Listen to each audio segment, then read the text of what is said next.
جی بالکل، ملک بھر کی طرح کوٹادو شہر میں بھی تحفظ ناموس رسالت اور دفاع صحابہ کے لیے احتجاجی ریلی نکالی گئی، جس میں سیاسی، سماجی، مذہبی و دیگر جماعتوں نے بھرپور شرکت کی اور اپنے مطالبات حکومت کے سامنے رکھے۔ ہر مسلمان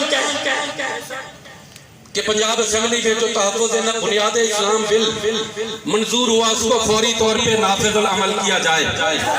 کیا جانا چاہیے کہ نہیں کیا جانا چاہیے، اور اس سے بڑھ کے قومی اسمبلی سے ناموس صحابہ و اہل بیت بل پیش کر کے منظور کرایا جائے کہ گستاخ صحابہ اور گستاخ اہل بیت کی سزائے موت ہونی چاہیے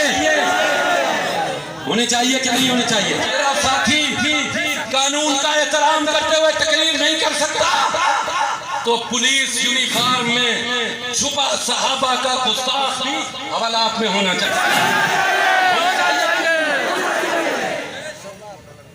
اور جس بدبخت نے محمود کوٹ میں سیدنا امیر معاویہ کی توہین کی ہے، وہ بھی بالفور اگلے جمعہ سے پہلے جیل میں ہونا چاہیے، ورنہ ایس ایچ او صاحب انتہائی معذرت کے ساتھ کہتا ہوں،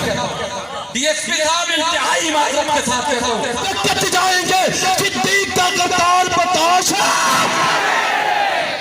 صدیق کا غدار برداشت ہے، امیر معاویہ کا غدار برداشت ہے نہیں ہے۔ یہ اسلامی ملک ہے، ہمیں شام آتی ہے، آج بوڑھے نکل کر کہہ رہے ہیں تمہیں خدا کا نام ہے، نبی کے صحابہ کی عزت کو محفوظ کر دو،